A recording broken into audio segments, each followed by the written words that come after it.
They said the square had never been quieter. On that winter morning in 1369, the frost lay thick on every rooftop in Pest, and the air was too still for even breath. No church bells rang, no merchants cried out their wares, even the dogs kept away. At the center of town, the wooden frame had already been raised before dawn, tall and awkward like some unfinished scaffold, though everyone knew exactly what it was for. People arrived slowly, boots crunching on snow. No one spoke. No one needed to. They had all heard the rumors. The man who would be brought here, Márton, was no stranger. He had walked these very streets in finer boots not long ago, nodding to bakers, buying wine, whispering to men who didn't look like merchants. He had always been clean, composed, surrounded by those who owed him something. A respectable trader, they said, but power in the hands of the wrong man is a kind of poison, and Márton, it seemed, had swallowed it whole. He was taken in the night, quietly without trial. His home was ransacked, his books seized, his wife vanished. When the guards dragged him from the cart that morning, his clothes were torn, his face bruised, and there was something broken in the way his shoulder hung. He didn't scream, he didn't plead, but he looked at the crowd, at the people he once dined beside, and there was something hollow in his stare, like a man who had seen the bottom of something most of us never get close to. They said he had conspired with Austrian agents, that he'd hidden gold for rebels in Transylvania, that he'd spoken blasphemies against the crown. But then again, they said many things. What no one could deny was that Márton was now a warning, and that the warning would be carved into him inch by inch. They bound him upside down from the wooden frame, legs tied tight, arms hanging limp, wrists cracked at the joint. The blood began to rush to his head immediately, and someone in the crowd whispered that it was done that way on purpose, not for cruelty, but for clarity. You see, when you're upside down, your brain stays alive longer. You stay awake. You feel it all. Two men approached with the saw. Neither of them looked like executioners. Their hands shook. This wasn't a quick death. This was spectacle. One man grabbed the handle. The other hesitated. The saw itself was old. Nothing ceremonial. Just a workman's blade, worn and rusting at the teeth. And Márton? He said nothing. He didn't beg. He didn't cry. He simply breathed, ragged and slow. Some say he deserved it. Others say he never confessed. But the truth was already irrelevant. What mattered was the performance, the message, that this is what happens to those who threaten order. The crown could not allow a whisper to grow into a fire. Márton had become the kindling. And so, as the first cut was drawn, not across his neck, but between his legs, because that's how it was done, from groin to skull, someone in the back of the crowd dropped their bread. A child wept. An old woman turned away, but no one left. Because in this place and in this time, justice did not need to be fair. It only needed to be remembered. And Márton, he remembered everything. They say Márton's blood hadn't even cooled by the time the city scribe began writing the official version. A simple document, signed, sealed, stored. It said he had confessed to treason under torture, that he had named two others, and that his execution was conducted with the dignity befitting justice. But no names were ever released. No second arrest followed. The silence that came after his death was louder than any confession. Because here's the truth. Márton didn't die for what he did. He died for what he knew. See, Márton wasn't just a merchant. That's what most people forget. He'd studied abroad in Bologna. He spoke 3 languages fluently. He dined not just with nobles, but with bishops. He moved goods, yes, but also information. Letters passed through his hands that bore the seal of the Hungarian crown, And some of those letters weren't meant to return. Márton knew how to read between the lines. And more dangerously, he knew how to talk. A year before his arrest, something shifted in court. King Louis, the one they called the Great, had been spending more time away from Pest. His health was failing. His daughter's succession was being questioned. And power, like nature, hates a vacuum. Within the royal chancery, a new figure began rising. Miklos Garai, chancellor, loyalist, whisperer of iron-bound justice. He believed Hungary had grown soft. That rebellion was not a matter of if, but when. And so he made a list, not of criminals, but of talkers.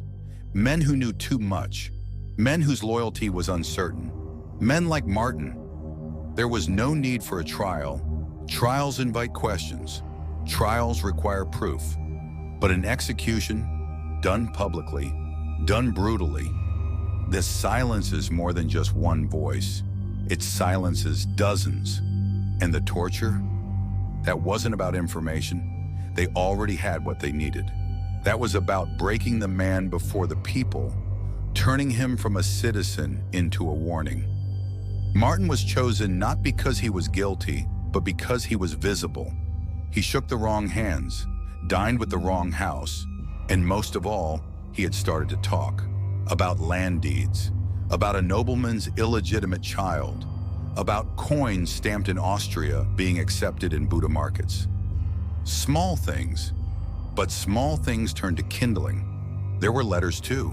Some survived. One, hidden in the lining of a cloak sold by his wife before she disappeared, contained only a single phrase written in Latin: Qui non loquitur tamen scit. He who does not speak still knows. Was it a warning, a plea, or proof that even in silence, Márton remained dangerous? We'll never know. The cloak was burned. The woman never found. The letter, gone. But one thing is certain, the saw was never meant to kill quickly. It was meant to delay death long enough for all eyes to watch, for the blood to drip slow, for the mind to remain awake. Márton, for all his knowledge, would not be allowed to speak again. Not with his mouth, not with ink, not even in memory. And yet, here we are, remembering. Weeks passed, and the wooden frame remained standing. Blood darkened its base like a permanent shadow, though the snow fell again and again. No one touched it. No one dared. Some said if you walked past it at night, you could still hear the creak of the rope or the rasp of that old saw biting into something soft. But most just lowered their eyes and quickened their pace. No one wanted to be seen looking too long. That was how it began, after all. Márton's name was never spoken in the square again. Not publicly, but behind doors in taverns, in the kitchens of minor nobles, and the corners of quiet abbeys, his story grew. It changed shape. Some said he was part of a secret rebellion funded by exiled knights. Others claimed he was innocent, a scapegoat caught in a purge orchestrated by Garai. A few whispered that he never died at all, that the man who bled on the frame was a decoy, and the real Márton had fled to Venice. That his ghost wrote letters, that he would return. The crown, of course, denied everything. They strengthened patrols, issued proclamations, burned papers. Priests were instructed to call him a traitor in sermons, though many skipped the name altogether. And yet in silence, Márton became something far more powerful than a traitor or a threat. He became a story. Children whispered his fate behind the backs of their teachers. Artists painted his death in the margins of prayer books, hidden behind saints. One blacksmith in Debrecen forged a blade with the word Mártonus etched into the hilt. He was arrested the same week. But perhaps the strangest shift came in the people themselves. Trust began to rot. Neighbors stopped speaking, letters went unwritten. Even joy felt performative, measured, surveilled. What Márton's execution proved, more than any royal edict, was this: No one was untouchable. Not the rich, not the learned, not the quiet. And in a kingdom built on oaths and bloodlines, fear moved faster than any army. There were other deaths, of course, quiet ones. A scholar who fell from a monastery wall, a scribe who drowned in a locked room, the baker who had stood closest to the frame that morning, he vanished too. No records, no witnesses, only silence. It was as though history itself had begun editing out the truth. And the truth, it's buried now, beneath centuries of burned parchments and royal revision. But sometimes, just sometimes, something surfaces. A letter unsigned, a sketch in the margins, a whispered word in a place that no longer has a name. These things don't scream, they don't beg, they breathe. Márton may have died upside down, forgotten by the law, but he survived in the only way stories do, by infecting those who hear them, by making us question not just what happened, but what we were told happened, and more dangerously, why we were told at all. Because perhaps Márton wasn't innocent. Perhaps he did conspire. Perhaps he sold secrets for coin or plotted something we'll never understand. But ask yourself this: if he truly was a monster, a traitor deserving the saw, then why silence the witnesses? Why erase the records? Why fear his name? No, the greatest danger Márton posed wasn't in what he did. It was in what he proved. That the line between justice and terror is razor thin. That a man can be turned into a symbol before he's even dead. That fear, wielded in the right hands, is more binding than chains.